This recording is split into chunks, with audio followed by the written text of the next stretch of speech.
जैसे प्रीलिम्स के पर्सपेक्टिव से हम ये नहीं कह सकते हैं कि अगर कोई बच्चा कहे कि मैं इकोनॉमी छोड़ जाता हूँ तो भैया तुम्हारा प्रीलिम्स ही छूटने के चांस बन जाए। pretty accurate analysis you have कि सबसे ज़्यादा जी external sector, then agriculture and then and fiscal fiscal policy and budget around 42% सवाल हमें देखने को मिलते हैं पिछले 10 सालों में यूपीएससी प्रीलिम्स में एक्सटर्नल सेक्टर। तो अगर बच्चे को यही नहीं पता कि करंट अकाउंट डेफिसिट होता क्या है या करंट अकाउंट डेफिसिट कैसे कैलकुलेट किया जाता है तो उसे करंट अफेयर समझ नहीं है। ओवरऑल इकोनॉमी जैसे let's say balance of payment या फिर कोई इंडियन इकोनॉमी स्पेसिफिक फैक्ट, इनमें कितनी वेटेज रहती है? सर हम लास्ट 5 ईयर ट्रेंड्स की बात करें तो अबाउट 15 से 18 सवाल देखने को मिल रहे हैं हम इंडियन इकोनॉमी से। मेंस में इस सवाल को पूछा जाएगा कि अगर कोई कंट्री टैरिफ लगा रहा है तो वो डब्ल्यूटीओ के कौन से रूल्स एंड रेगुलेशन को अप्लाई करता है। जब तक आपका प्रैक्टिस नहीं होगा आपको ये नहीं पता चल पाएगा कि मुझे कितना याद है।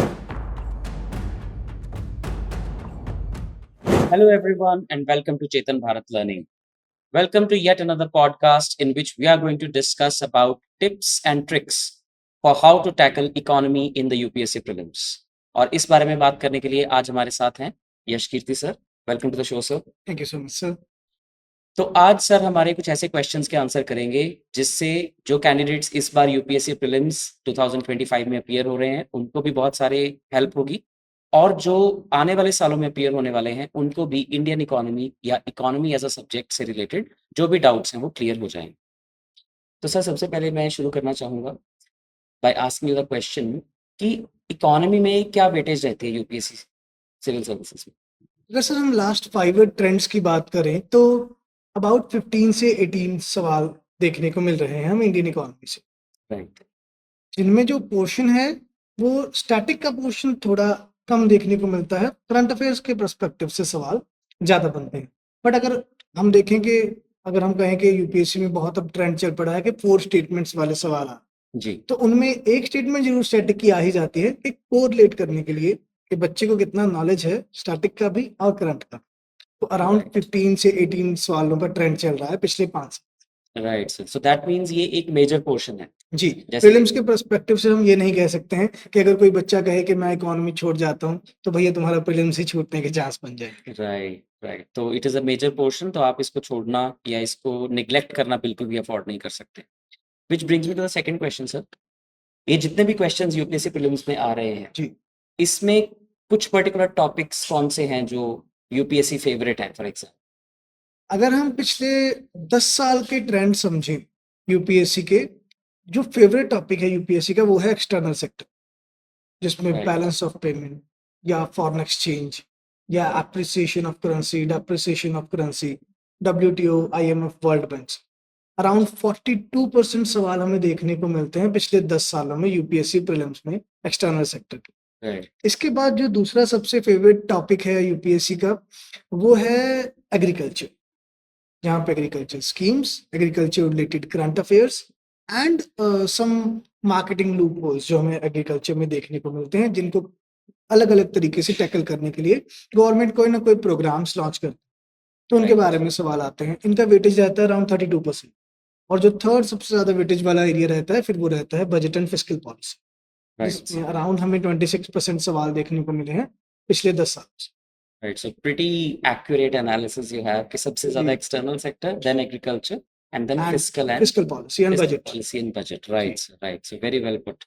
सर ये जिस तरह के क्वेश्चंस आते हैं इनमें फैक्ट्स ज्यादा इंपॉर्टेंट होते हैं या कंसेप्चुअल क्लैरिटी ज्यादा important? सर अगर मैं पोस्ट कोविड यूपीएससी ट्रेंड की बात करूं तो अब कंसेप्चुअल क्वेश्चन ज्यादा आने लगे। राइट फैक्ट में वो आपसे ये नहीं जानना चाहते कि जीडीपी का ग्रोथ रेट 6.5% है या 6.7% है। वो आपसे ये जानना चाहते हैं कि क्या बच्चे को पिछले 5 साल या 10 साल का ट्रेंड मालूम है। उन्होंने ये नहीं कहना कि हाँ जी इंडिया ने जीडीपी का ग्रोथ रेट चेक किया से 8% रियल टर्म्स में 2023-24। जी। उन्होंने ये कहना है कि हाँ जी 2014 से लेकर 2024 के कंपैरिजन में 10 ईयर ट्रेंड क्या रहा। ओह तो फैक्चुअल क्वेश्चन हम ये कह सकते हैं कि फैक्ट नहीं पूछा जाएगा, ट्रेंड पूछा जाएगा। राइट ठीक है। और जो आपने कंसेप्चुअल क्लैरिटी की बात की, कंसेप्चुअल क्लैरिटी में 2024 के प्रीलिम्स के पेपर ने हमें ये बता दिया कि आपके फैक्ट बहुत ज्यादा स्ट्रांग होने चाहिए। 2 क्वेश्चन हमें एनसीईआरटी के सवालों के मिले जिनमें उन्होंने रियल सेक्टर, मॉनेटरी सेक्टर या कैपिटल, आपने कैसे लॉन्ग टर्म में इन्वेस्ट किया है, कैसे शॉर्ट टर्म में इन्वेस्ट किया है, उसके भी सवाल देखेंगे। Right. So it should be a good mix of conceptual Yes, clarity as well as fact, as you're well as saying. factual clarity in Right. terms of trend and analysis part. Long term थोड़ा सा वो ज़्यादा पूछ रहे हैं जी basically. Sir. Right sir. Sir तो फिर इस तरह की तैयारी के लिए आप क्या सोर्सेज रेफर करना चाहिए? जैसा मैंने अभी आपको कहा कि एनसीईआरटी से सवाल देखने को मिले, अगर कोई बिल्कुल हम कहें बच्चा इकोनॉमिक्स बैकग्राउंड का नहीं है, तो जी। मैं उनको रिकमेंड करता हूँ कि आप 9th क्लास का इंडियन इकोनॉमी का एनसीईआरटी पढ़ें। राइट। उसमें जो फर्स्ट चैप्टर है the story of village Palampur, वो एक बहुत ही अच्छा स्टोरी लाइन बना देता है बच्चे के दिमाग में कि एक इकोनॉमी का जनरल ओवरव्यू होता कैसे। राइट। तो बच्चे को समझ आ जाता है कि नेशन में या कंट्री में और इकोनॉमी में डिफरेंस क्या हो। राइट। जी। तो और अगर किसी बच्चे को लगता है कि उसको 10th तक या 12th तक उसने इकोनॉमी पढ़ा हुआ है, तो अपने रिवीजन के लिए क्लास 11th और 12th का एनसीईआरटी फॉलो कर सकते हैं बहुत अच्छे तरीके से। राइट। जी। और अगर मैं किसी स्टैंडर्ड बुक के लिए कहूँ, तो हमारे पास नितिन सिंघानिया सर की इंडियन इकोनॉमी की बुक है, जी। या रमेश सिंह हमारी, जो बहुत प्रेफरेबल है राइट। यूपीएससी। राइट। राइट। तो सर इकोनॉमी में जैसे ये सोर्सेज आपने बताए, जिस ओवरऑल अगर हम इकोनॉमी में स्टैटिक और करंट वेटेज की बात करें, तो जी sir. What proportion would you allocate कि कितने परसेंट स्टैटिक जीके आती है, कितनी करंट, और कितना इनका प्रोपोर्शन रहता है? सर अगर हम क्वेश्चन वाइज ट्रेंड देखें, तो स्टैटिक का जो प्रपोर्शन है वो काफी कम है, से 25 to 30%। करंट अफेयर्स का प्रपोर्शन ज्यादा रहता है। बट अगर हम विद इन स्टेटमेंट्स की बात करें, जी। तो वो मैं कहूंगा वो एग्जैक्ट 50-50 प्रपोर्शन में रहेगी।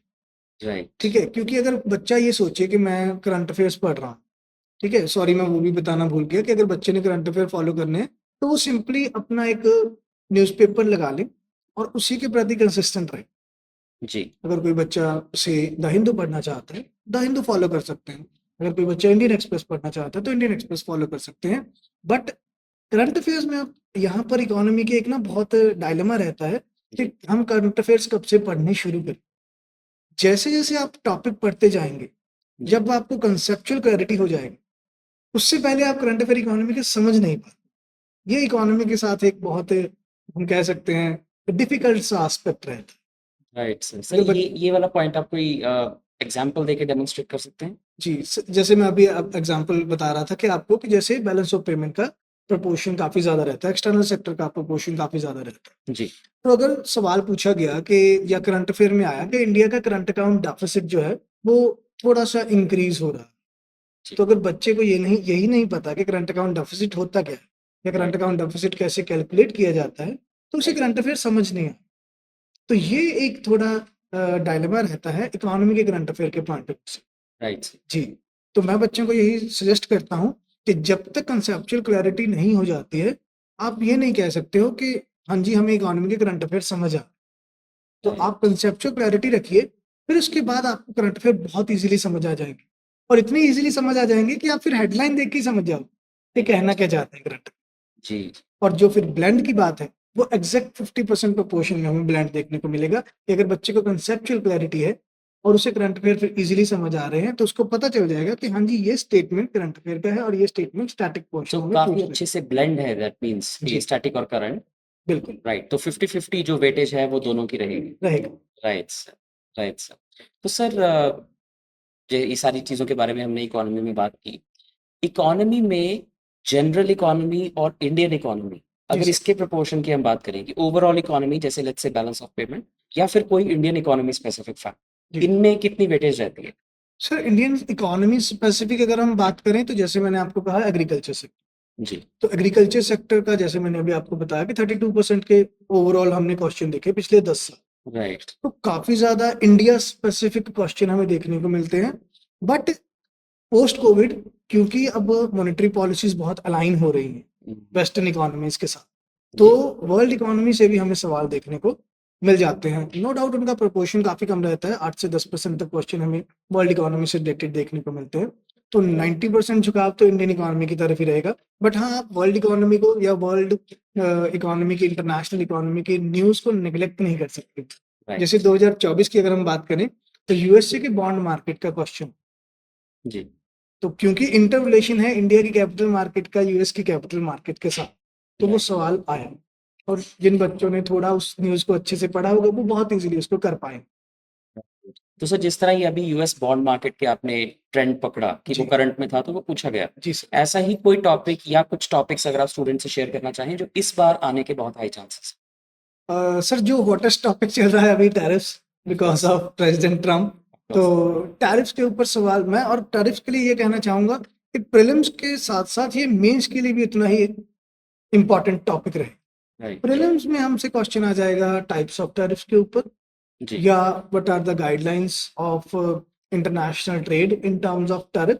जी मेंस में इस सवाल को पूछा जाएगा कि अगर कोई कंट्री टैरिफ लगा रहा है तो वो डब्ल्यूटीओ के कौन से रूल्स एंड रेगुलेशन को अप्लाई करता है, राइट या अगर हम प्रेजेंट टर्म्स में बात करें कि ट्रम्प जी ने टैरिफ्स इंपोज करने की बात की है तो वो डब्ल्यूटीओ के कौन से रूल्स एंड रेगुलेशंस का उल्लंघन कर राइट वेरी जी। वेल। तो मतलब डब्ल्यूटीओ भी एक हॉट टॉपिक बन जाता है। हॉट टॉपिक सारा वो एक्सटर्नल सेक्टर में एक कवर कर लेता है अपना topic. Right very well very well. जी। तो सर एंड में मैं आपसे यही पूछना चाहूँगा कि अभी इस बार यूपीएससी का प्रीलिम्स 25 मई को है and less than 1 month is there. Yes. तो अगले 20 से 22 दिनों में इकोनॉमी स्पेसिफिक स्टूडेंट्स को किस तरह की अप्रोच रखनी चाहिए? जी। मैं बच्चों को कहूँगा कि आप ऐसा कर सकते हैं कि लेट्स सपोज़ आप 4 से 5 दिन का टारगेट मान के चल सकते हैं। कुछ ऐसे एरियाज़ का जो बहुत कोर एरियाज़ रहते हैं प्रीलिम्स के पॉइंट ऑफ व्यू से। जी for example money and banking, money market, capital market, inflation and inflation को कैसे टैकल किया जाता है और मॉनेटरी पॉलिसी के स्टांसेस में क्या चेंज आ रहा है। राइट ये टॉपिक भी काफ़ी ज़्यादा न्यूज़ में रहा जी क्योंकि कुछ टाइम पहले हमने न्यूट्रल स्टांस देखा, अब दोबारा आरबीआई अकोमोडेटिव स्टांस अपना रहा है। तो जी ये टॉपिक भी मॉनेटरी पॉलिसी के स्टांसेस का भी काफ़ी ज़्यादा हॉट टॉपिक बन जाता है। एंड आफ्टर दैट जैसा शुरू से हम बोल रहे हैं कि बैलेंस ऑफ पेमेंट या एक्सटर्नल सेक्टर तो काफ़ी ज़्यादा इंपॉर्टेंट। तो 4-5 दिन का एक हम टारगेट मान के चल सकते हैं इन 7-8 टॉपिक्स का। और से जैसे first half of the day में बच्चा मॉर्निंग से लेके आफ्टरनून तक स्टैटिक पोर्शन कवर कर ले एंड इवनिंग में वो अपने करंट अफेयर्स पढ़ ले इन्हीं टॉपिक्स। Right ji. बिकॉज दोनों का 50-50 प्रोपोर्शन जैसे आपने वो कहा। Yes. Yes. Right very well sir. Any last minute tips you would like to give sir? Sir मैं बच्चों को ये कहना चाहूँगा कि कभी भी ये नहीं सोचना है कि इंडियन इकोनॉमी हमें समझ नहीं आ रहा है, या हम एक अभी जो मुझे प्रेजेंटली कुछ बच्चे पूछ रहे हैं कि सर हमें ऐसे लगता है कि जो भी पढ़ा है वो भूल गए हैं। जी ठीक है? उस चीज़ को आप और ज़्यादा स्ट्रॉन्ग करने के लिए क्या कीजिए, आप मॉक टेस्ट ज़रूर करें। राइट जब तक आपका प्रैक्टिस नहीं होगा, आपको ये नहीं पता चल पाएगा कि मुझे कितना याद, और याद वो आप अपने सबकॉन्शियस माइंड की पावर को नेग्लेक्ट नहीं कर सकते। जी वो याद है, वो आपके सबकॉन्शियस माइंड में है, जस्ट आपको कितनी जल्दी वो चीज़ दोबारा रिकॉल करनी है, वो आपको अपने मॉक टेस्ट से पता लगेगा। तो ये नहीं सोचिए कि हम बहुत ज़्यादा फैक्ट या बहुत ज़्यादा चीज़ें, कांसेप्ट्स को याद कर लेते हैं, सीधा एग्ज़ाम में एंटर करेंगे। प्रैक्टिस ज़रूर कीजिए through MCQs. Right very well put sir. Thank you so much for being on this जी sir. Podcast. So students this was Yash Kirti sir. तो जिस तरह से उन्होंने इकोनॉमी को पूरा बहुत अच्छे तरह से समाप्त किया है, I think all of your doubts have been answered regarding how to approach this subject for UPSC prelims this time. You should be really thorough with your NCRTs. You should attempt as many mock tests as possible, and you should give equal weightage to static as well as current affairs in economy. So that was all. Thank you so much, and all the best.